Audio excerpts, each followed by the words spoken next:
अब दूसरी स्टोरी। सन 222 AD China में हान डायनेस्टी के फॉल के बाद चाइनीज़ हिस्ट्री में एक पैटर्न बन गया राजगद्दी को लेकर। अब यहाँ ध्यान दें कि चाइना भी पहले इंडिया की तरह ही छोटे छोटे राज्यों में बटा हुआ था। अब होता ये था कि उस टाइम आर्मी प्लॉटिंग करने लगती थी एक वीक राजा, जो कि उनका अपना ही राजा होता था, उसके मर्डर को लेकर।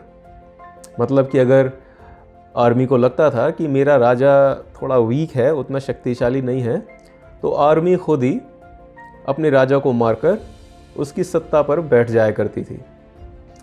और अक्सर एक स्ट्रॉन्ग जनरल ही गद्दी पर काबिज होता था। और फिर ये जनरल अपनी डायनेस्टी को अनाउंस कर देता था और फिर अपनी गद्दी और अपनी डायनेस्टी की सेफ्टी के लिए अपने आसपास के सभी ताकतवर मिनिस्टर्स और जनरल्स को मरवा दिया करता था, ताकि कोई भी उसके अगेंस्ट प्लॉटिंग ना कर सके, जो कि कभी उसने खुद ने की थी। पर कुछ सालों के बाद फिर से कोई ना कोई जनरल उस राजा को मारकर खुद राजा बन जाया करता था। मतलब इतिहास अपने को फिर दोहरा दिया करता था।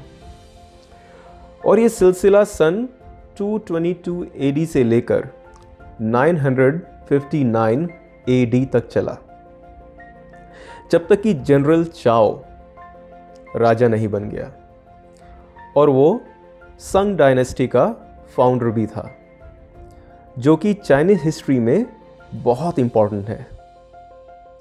जनरल चाओ ने ये मरने और मारने का सिलसिला ख़त्म किया और कई सालों के बाद तक उसकी पीढ़ी ने सक्सेसफुली राज किया। अब आप लोग सोच रहे होंगे कि आखिर जनरल चाओ ने ऐसा क्या काम कर दिया कि उसने सालों तक और उसकी पीढ़ियों ने भी राज किया। तो जनरल चाओ ने, या हम कहें कि राजा संग, जैसे ही एम्परर बना उसने एक बहुत बड़ी पार्टी दी। उसने सभी आर्मी कमांडर्स को बुलाया और सबको खूब खिलाया पिलाया और बहुत ज़्यादा शराब पिलाई। और जब ये सभी आर्मी कमांडर्स काफ़ी नशे में आ गए, उसने सभी लोगों को घर जाने के लिए कहा, अपने गार्ड्स को भी, जितने भी वहाँ पर ड्यूटी पर थे। पर राजा संग ने जो उन आर्मी कमांडर्स को वहीं रुकने के लिए कहा। अब आर्मी कमांडर्स एक डर से भर गए। वो घबरा गए कि अब राजा संग उनको एक झटके में मार डालेगा।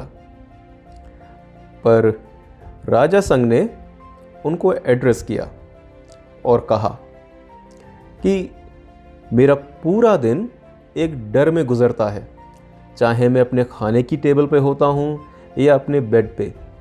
यही सोचता रहता हूँ कि पता नहीं तुम में से कौन मुझे मारकर मेरी गद्दी पर बैठने के लिए प्लान बना रहा है। अब ऐसा सुनकर जनरल्स का तो बुरा हाल हो गया। वो गिड़गिड़ाने लगे और अपनी सच्चाई और वफादारी की दुहाई देने लगे। ऐसा इसलिए भी क्योंकि वो इस टाइम नशे में थे और रिटेलिएट करने की कंडीशन में भी नहीं थे। अब यहाँ राजा जी का तो कुछ अलग ही प्लान था। राजा संग ने अपने आर्मी जनरल से कहा कि भाई, तुम सबकी शांति से अमीरों की तरह अपनी ज़िंदगी गुजारने का एक तरीका है मेरे पास, और वो ये कि अगर तुम सभी अपनी पोजीशन से हट जाते हो तो मैं तुम्हें सबको एक एक महल जैसा घर, धन दौलत और बहुत सारी ज़मीन दे दूंगा, जहाँ कि तुम खूबसूरत सिंगर्स और अपने करीबियों के साथ आराम से अपनी ज़िंदगी गुजार सकते हो। अब ऐसा सुनकर सभी जनरल्स हैरान रह गए। फिर उन्होंने सोचा कि भाई, इससे अच्छा है कि मारे जाएं या बहुत दुख भरी ज़िंदगी जिएं। बेहतर है कि हम राजा की बात मान लें, और वो हम पर एक तरीके से एहसान ही कर रहा है। और दूसरे ही दिन सभी जनरल्स ने रेजिग्नेशन दे दिया और राजा संग ने भी अपना किया हुआ वादा पूरा किया। अब इस तरह एक ही मास्टर स्ट्रोक से राजा संग ने अपने भेड़िए समान दोस्तों को, जो कि कभी भी उसको धोखा दे सकते थे, डरपोक भेड़ों में बदल दिया। अब इधर उसके बाद कुछ सालों तक राजा संग अपनी गद्दी को सिक्योर और अपने राज्य को स्ट्रॉन्ग करने के लिए काम करता रहा, जिसमें कि वो बहुत सक्सेसफुल भी रहा। अब 971 AD में एक दूसरे राज्य के किंग राजा लियू, जो कि हान डायनेस्टी को बिलोंग करता था, राजा संग को सरेंडर कर दिया, मतलब आत्मसमर्पण कर दिया, जिसने कि कई सालों तक राजा संग का रिटेलिएट किया था। अब यहाँ राजा संग ने राजा लियू को भी मारने के बजाय चौंका दिया। राजा संग ने राजा लियू को सजा देने से उलट अपने दरबार में एक अच्छी डेजिग्नेशन दे दी और फिर उसको अपने पैलेस में इनवाइट भी किया, ताकि वो अपने और इस राजा लियू के इस नए रिलेशनशिप को सील कर सके खाने की टेबल पे वाइन के साथ। अब जब राजा संग ने लियू की तरफ वाइन का ग्लास बढ़ाया तो लियू डर गया। उसे लगा कि इस वाइन में जहर मिला हुआ है। फिर बहुत डर और दर्द के साथ बोला, अपने क्राइम्स की सज़ा मौत तो मुझे मिलनी ही है। अब यहाँ लियू का क्राइम से मतलब उसका राजा संग के अगेंस्ट रिबेलियन होने से था, जो उसने आज तक रिटेलिएट किया था। अब जैसे ही राजा संग ने यह सुना तो वो बहुत ज़ोरों से हंसा और जो वाइन का ग्लास उसने लियू को ऑफर की थी उसे एक सांस में ही पी गया। उस शराब में कोई जहर ही नहीं था। और उस दिन के बाद इस तरह लियू, जो कि राजा संग को अपना दुश्मन मानता था और सालों से उसके खिलाफ लड़ाई करता रहा, अब राजा संग का बहुत लॉयल आदमी बन गया और हमेशा राजा संग किया पूरी तरह से साथ निभाया। अब देखने वाली बात यह है साहब कि कैसे राजा संग ने बजाय अपने दोस्तों के ऊपर पूरा भरोसा करने के, उसने अपने दुश्मनों को इस्तेमाल किया, जो कि दोस्तों से कहीं ज़्यादा रिलायबल और लॉयल बन गए।